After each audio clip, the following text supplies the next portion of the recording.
So now I will explain question number 37। 37 क्या है, EMT का क्वेश्चन है और काफ़ी अच्छा क्वेश्चन था ये। तो a solid non magnetic conductor of circular cross section इतना has its own axis and carries a uniformly distributed current of इतना in the z direction. If the radius of the conductor is इतना तो calculate the magnetic flux density है जितना। तो इसको याद रखो यार, एक वो है कि एक यूनिफॉर्मली डिस्ट्रीब्यूटेड करंट सोर्स है, ठीक है। तो इसके लिए जो फॉर्मूला अप्लाई होता है, जो फॉर्मूला इसके लिए हम अप्लाई करते हैं, वो क्या अप्लाई करते हैं, वो ये अप्लाई करते हैं कि एच इस ये एक तो याद रखना, मैग्नेटिक फ्लक्स डेंसिटी जो होता है वो बी होता है, और एच क्या होता है, एच होता है मैग्नेटिक फील्ड इंटेंसिटी। ये है मैग्नेटिक फील्ड इंटेंसिटी, ये है मैग्नेटिक फील्ड डेंसिटी। तो B is equal to mu naught into H के बराबर हो जाएगा। तो किसी भी लॉन्ग क्या लिखा हुआ है, लॉन्ग कंडक्टर के लिए जो यूनिफॉर्मली डिस्ट्रीब्यूटेड करंट इतना पास कर रहा है, उसके लिए जो एच दिया जाता है, उसके लिए एच एच से ये सिंपल ये कह रहा है कि भाई एक रॉड तरीके से वो है, इसमें करंट पूरी तरीके से फ्लो हो रहा है। तो इसके लिए एच वेक्टर, इसके लिए जो मैग्नेटिक फील्ड प्रोड्यूस होगा वो सर्कल में प्रोड्यूस होगा। तो भाई सर्कल में अगर ये प्रोड्यूस होगा तो इसके लिए जो एच वेक्टर तुम दोगे वो आई अपॉन टू पाई रो से दोगे। और रो जो होती है वो क्या होती है, परपेंडिकुलर डिस्टेंस होती है। तो ये अगर वायर में, इस वायर में करंट अगर फ्लो कर रहा है, इसके वजह से सर्कुलर में कुछ मतलब कि मैग्नेटिक फील्ड प्रोड्यूस होगा, ठीक है। तो अब उस मैग्नेटिक फील्ड प्रोड्यूस होने की वजह से ये रेडियस, ये डिस्टेंस हमेशा यहाँ रो ही होती है, ये परपेंडिकुलर डिस्टेंस ही हमेशा रो होती है। एस क्या हो जाएगा, आई अपॉन टू पाई रो के बराबर हो जाएगा, ठीक है। किसके लिए, जब एक लॉन्ग कंडक्टर ऐसे इस तरीके से फ्लो करेगा इन द एज डायरेक्शन, ठीक है। तो अब देखो, ये हो जाएगा रो और ये हो जाएगा करंट आई, जिसको आई जिसमें बह रही है, इसके वजह से एक मैग्नेटिक फील्ड एच प्रोड्यूस होगा, ठीक है। इसके लिए एच का जो मैग्नेटिक फील्ड इंटेंसिटी का जो फॉर्मूला होता है वो ये होता है, H equal to I upon two pi r, ठीक है। Mu not upon four pi की वैल्यू इसके बराबर होती है, तो म्यू नॉट की वैल्यू इसके बराबर हो जाएगी, बी इंटू एच ये होता है, ठीक है। अब देखो बी क्या हो जाएगा, म्यू म्यू इंटू एच, तो म्यू नॉट यहाँ से क्या हो जाएगा, फोर पाई इंटू टेन की पावर 7 इंटू एच, एच क्या हो जाएगा, आई अपॉन टू पाई रो, एच क्या हो जाएगा, आई अपॉन टू पाई रो के बराबर हो जाएगा, ठीक है। रो क्या है, रो का मतलब एच, रो का मतलब जो भी परपेंडिकुलर डिस्टेंस, जो कि यहाँ पर रो दिया हुआ है बेसिकली, इस पॉइंट पे पूछ रहा है, कोई भी मतलब ये बेसिकली एक अगर कल को नहीं दिया रहा है क्वेश्चन में और दो तीन डिस्टेंस दे दे, तो हमेशा क्या करोगे, जो भी इस लाइन से परपेंडिकुलर डिस्टेंस वाली जानी, जो भी इस लाइन से परपेंडिकुलर डिस्टेंस जाने वाली डिस्टेंस होगी तुम उसी को कंसीडर करोगे, ठीक है। तो बी इज क्या हो जाएगा, मी नॉट की वैल्यू 4.10 एच की value I point two pi रो के बराबर हो जाएगी, ठीक है। आई मतलब करंट, रो मतलब परपेंडिकुलर डिस्टेंस, आई 60 दिया हुआ है और ये जो दिया हुआ 5 दिया हुआ है, ठीक है। तो यहाँ पे जब तुम रखोगे यहाँ से तो ये आ जाएगा, इसके बाद जब इसको सॉल्व करोगे तो ये आराम से आ जाएगा। तो एक बात याद रखना कि भाई ये रेडियस नहीं होता है ना, रेडियस कौन सा कंडक्टर दिया हुआ, रेडियस ऑफ कंडक्टर से हमसे मतलब नहीं है। हमसे मतलब किससे है, हमसे मतलब इससे है कि भाई जो भी वायर यहाँ पे फ्लो कर रहा है, जो भी एक लॉन्ग वायर यहाँ पर है, उसके वजह से जो मैग्नेटिक फ्लक्स प्रोड्यूस हो रहा है ना, उसके उसके बीच में जो परपेंडिकुलर है, इसके कितने डिस्टेंस पे तुमको चाहिए, कि मतलब यहाँ पे 5 पे चाहिए, कि यहाँ से और आगे इसके लिए चाहिए 10 पे चाहिए, कि 15 पे चाहिए, ये मैटर करता है। परपेंडिकुलर डिस्टेंस मैटर करती है किस गिवन रॉड या गिवन लेंथ ऑफ वायर से, ये जिसमें करंट फ्लो कर रहा है। रॉड तुम्हारा इसका कितना डायमीटर है या रेडियस है, उससे हमको मतलब नहीं है। हमको मतलब किससे, जिस पॉइंट पे H H magnetic field intensity पूछ रहा है, ठीक है। तो इसका आंसर क्या होगा, इस तरह से निकलेगा ये, H is equal to I upon two pi r, r जो परपेंडिकुलर डिस्टेंस होती है, यहाँ से बी ये होता है मैग्नेटिक फील्ड डेंसिटी और ये होता है magnetic field intensity, magnetic field intensity, magnetic field density B, ठीक है। तो बी इज इक्वल टू, ये रखोगे म्यू नॉट की वैल्यू यहाँ से आ जाएगी, तो यहाँ से इसका आंसर जो होगा बी हो जाएगा वो 2.4 माइक्रो टेस्ला के बराबर हो जाएगा, ठीक है। तो इसका ऑप्शन सी हो जाएगा, ठीक। फिर आता है क्वेश्चन नंबर 38। एक बार ध्यान दें कि सबसे इसरो में सबसे ज्यादा क्वेश्चन जो इलेक्ट्रिकल वालों के लिए पूछा गया था वो ईएमटी से ही पूछा गया था। मोस्टली क्वेश्चन आपको जो है ईएमटी के दिख जाएंगे, ठीक है। जैसे कि कुछ क्वेश्चन अगर आप देखें, मोस्ट जैसे कि ये क्वेश्चन आया था ईएमटी का, पिछला वाला क्वेश्चन भी ईएमटी का था, तो ईएमटी के जो है ये वाला क्वेश्चन पूरी तरह से ईएमटी का ही है, ठीक है ना। एकदम मतलब ईएमटी का पोर्शन सबसे ज्यादा कवर था। तो जो इलेक्ट्रिकल के बच्चे हैं अगर वो प्रिपेयर कर रहे हैं इसरो के लिए, तो ईएमटी पे आप अच्छा खासा जो है फोकस दीजिए, अच्छा खासा वक्त दीजिए ईएमटी को, ठीक है। अभी क्वेश्चन देखो, मैग्नेटिक फील्ड डेंसिटी दिया हुआ है, susceptibility in given region B, find the magnitude of current density at nickel, तो करंट डेंसिटी पूछ रहा है। तो भाई इसके लिए बहुत ही अच्छा क्वेश्चन है। इसके लिए आपको ये याद रखना पड़ेगा कि इसका फॉर्मूला क्या होता है, रिलेशन क्या होता है।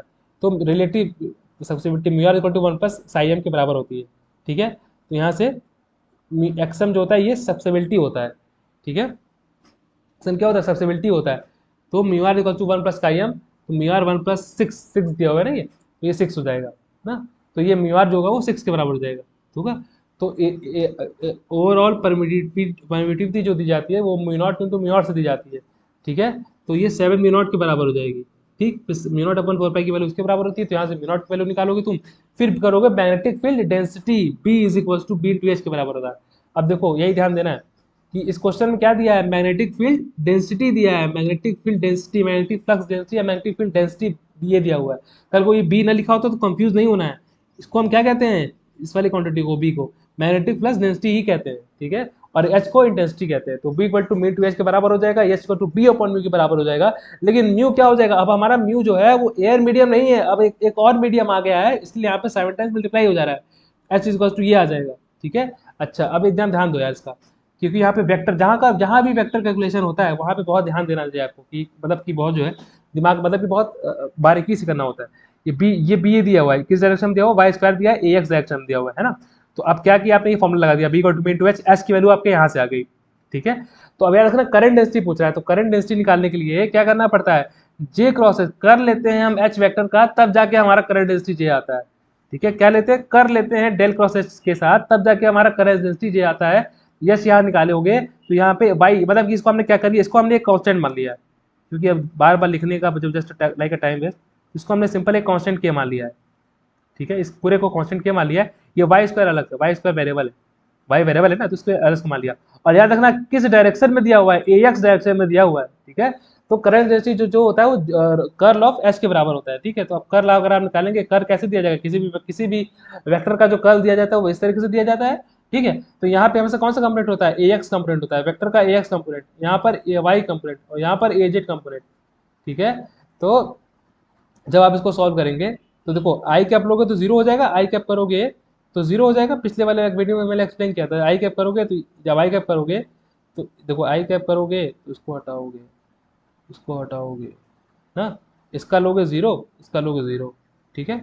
अच्छा अब क्या करोगे, अब तुम जे कैप के क्रॉस करोगे, जे कैप ऐसे करोगे, इसको काटोगे और इसको काटोगे ना, तो इसका इसके साथ करोगे क्या आएगा, जीरो आएगा, इसका इसके साथ करोगे जीरो आएगा। जीरो क्यों आएगा, क्योंकि यहाँ पर जेड वेरिएबल के टर्म में नहीं है, ठीक है। अच्छा अब ये हो गया, अब क्या करोगे, के कैप करोगे, के कैप इसको करोगे, तो करोगे, सॉरी सॉरी गलत हो गया, इसमें यहाँ काटो, इसको काटोगे, इसमें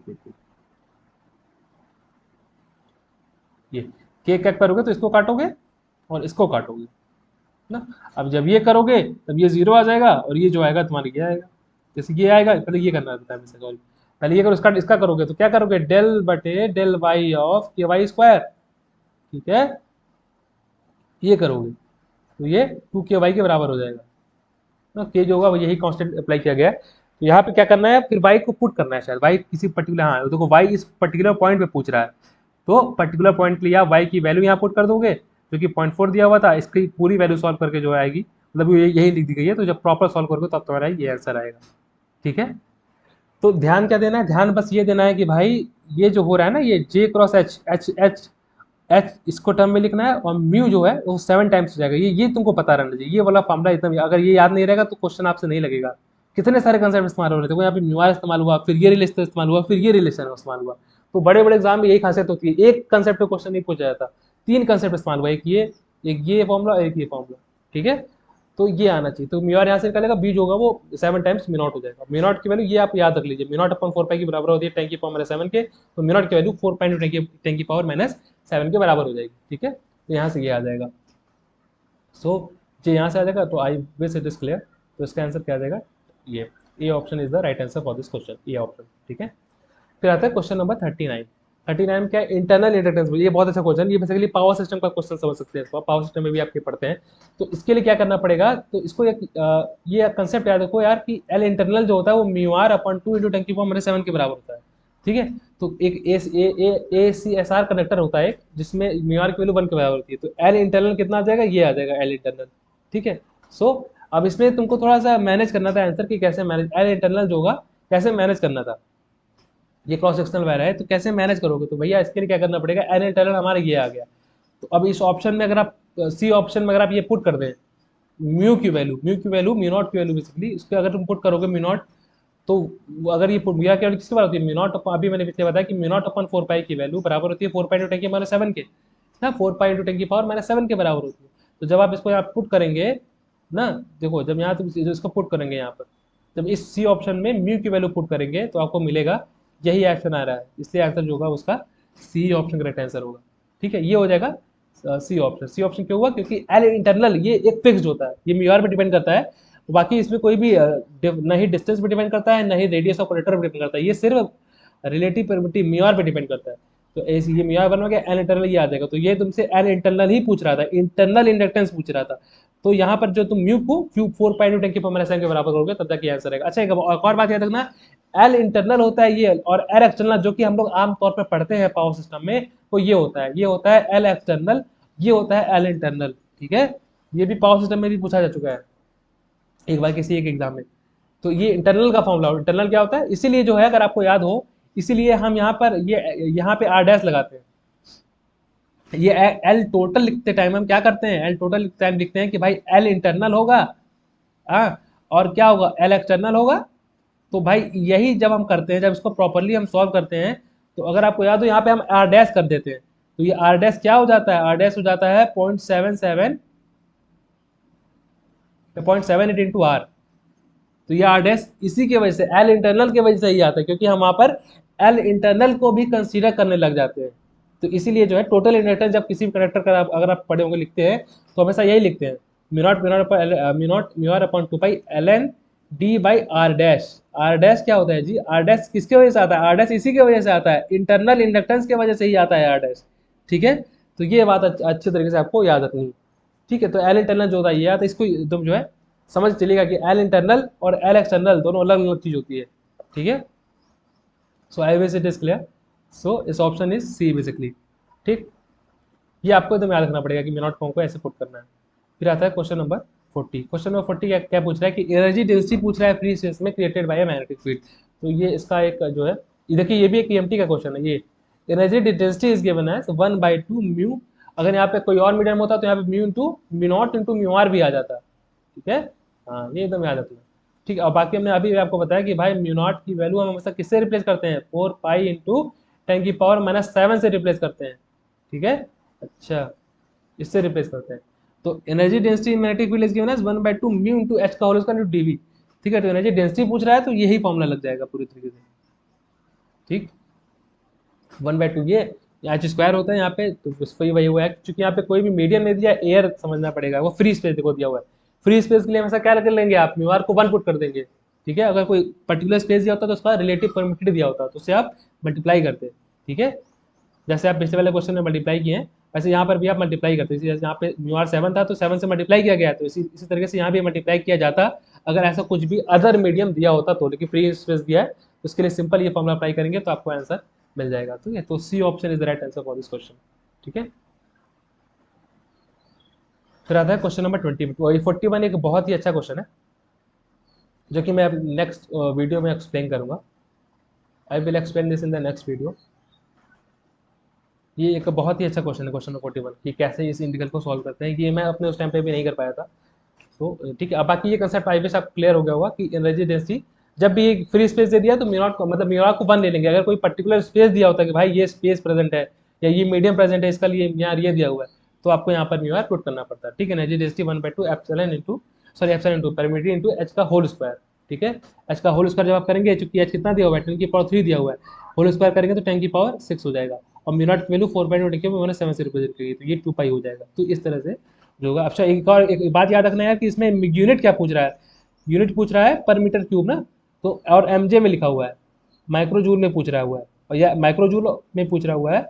तो आपको ये ध्यान रखो, 10⁻² आया था, यहाँ पर माइनस बनाया था, तो 100 से मल्टीप्लाई किए हैं और 100 से डिवाइड किए हैं, तब जाके 628 आया है। तो यहाँ पर ये भी थोड़ा ध्यान देने वाली बात थी ना, ये डाउट हो जाता, कंफ्यूजन हो जाता बच्चों को कि ये देखो ये आया है, इसके सॉल्व करने के बाद 100 से मल्टीप्लाई करो इसमें और 100 से डिवाइड कर दो ना, तो भाई 100 से मल्टीप्लाई करोगे तो 628 हो जाएगा, और ये 10⁻³ हो जाएगा, तो फिर ये एमजे बन जाएगा। ठीक है, यही यही करना चाहिए जब भी डाउट आए आपको। ठीक है, so other question I will explain by next video, so thank you.